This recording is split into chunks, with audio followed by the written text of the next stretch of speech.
Hey guys, so a bunch of Fox Marvel stuff has been happening lately, leading all the way up to this morning. Fox has just announced that they've hired a writer to write the sequel to 2013's The Wolverine. Now, just last week, James Mangold announced that they're actually going to do a sequel for The Wolverine, and it's going to come after the also just announced X-Men Apocalypse. Now, this new writer's name is David James Kelly, and he's pretty green. In fact, the only thing on his IMDb page is that he's an Eagle Scout and that he wrote and directed a short film, which must have been fantastic because Fox hired him to write a Daredevil script that, of course, obviously didn't get made. Now, the Wolverine was definitely a darker version of Logan than, say, X-Men Origins Wolverine, that abomination that somehow still made a whole bunch of money. But in Mangold's film, you get the Wolverine finally having to deal with his own mortality, so the sequel should be about a character who's come out the other side of that. But this is also coming on the heels of a big release dates announcement from Fox as well. So they told us that along with a whole bunch of other movies on their slate, that Wolverine is going to be coming out March 3rd, 2017.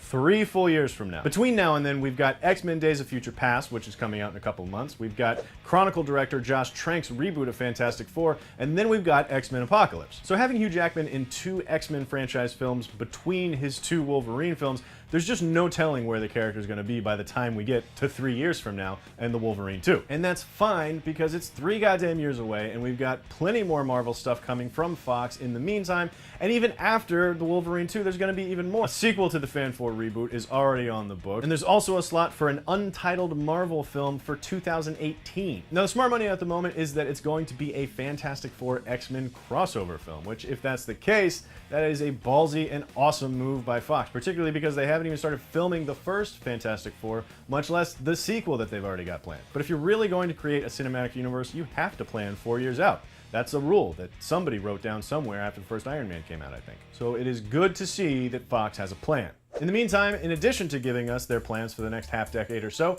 Fox has also given us a new trailer for X-Men Days of Future Past. Now, I haven't been very happy with how many images they've been releasing for X-Men. I feel like they're all weird and out of context, and it just makes it feel like this weird hype machine that I'm really starting to get tired of. But this new trailer is so big and so epic, it looks great. It ties up so many different threads from all the different X-Men universes that have shown up on film so far that I'm already lining up for it. Visually, it feels a little like Tron in some parts, and the Sentinels look a little like the Destroyer from Thor, but since the animated series way back in the 90s and all the books I read growing up, I've just been dying to see the Sentinels on film, so it looks great. And because I was so excited about it, I pulled the rest of the office in here to tell you what they thought about the trailer. It was amazing. I mean, it was yes. Amazing! I trust Bryan Singer, not because of what is it, James and the Giant Peach Slayer. He knows the X-Men world really well, at least the one that he created. The key relationship to almost all of X-Men is the Magneto and Professor Xavier relationship. That key difference, you know, the Martin Luther King versus Malcolm X difference has always been at the heart of the X-Men world, and it seems like they're really focusing that in a really strong way. Plus, it seems gigantic. It's in the future, it's in the past. I haven't seen that many real, not CGI extras since like the 70s, and I don't want to get my hopes up, but they're up.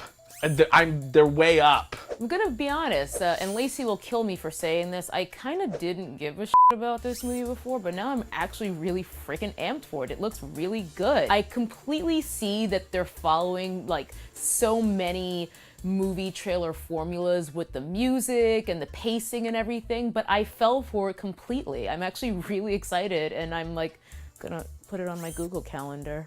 Look, the trailer is cool. It gets me excited for a movie that I wasn't super excited for, seeing as how many bad X-Men movies we've had now. It has everything that I hate about a trailer, which is just like it's like, hey, pull a shot from every scene and let's just dump it into this big cauldron of a trailer. I don't know. I don't want to be the guy that like hates on this trailer, but it's so like choppy and it goes to the black, and at some point in the middle, I just kind of zone out. It's just like bam, bam, bam, bam, bam, bam, bam, bam. Dinklage is great. I'm glad he's there. McAvoy's there. Fassbender's there. Stewart, McKellen, all my favorites are back. All my favorites are there. Hugh Jackman is going to be Wolverine until he dies, which is fine. Good for him, actually. So I just watched the X-Men Days of Future Past trailer. I gotta say, number one, I'm a huge X-Men fan. I own them all on DVD, and yes, you can make fun of the fact that I have X3 on DVD, but I do. A lot of Jennifer Lawrence, which I'm not surprised. I think they're riding on her coattails. I don't know how much Mystique's gonna be in the movie, but she was in a lot of the trailer. I'm just excited to see how much they are in the scenes together, or if it's kind of more of a like going back and forth between both worlds. Young Professor X, older Professor X, working together to save mutants. It'll be interesting to see Bryan Singer's directorial return to the franchise. I think based on the trailer, it looks pretty awesome. So that's what we think about the new trailer for Days of Future Past. Let us know what you think in the comments below. Click like and subscribe, and come back next time for more movie news on Cinefix Now. I just miss Jimmy Marsden so much. I miss him so much. Where are you, Jimmy?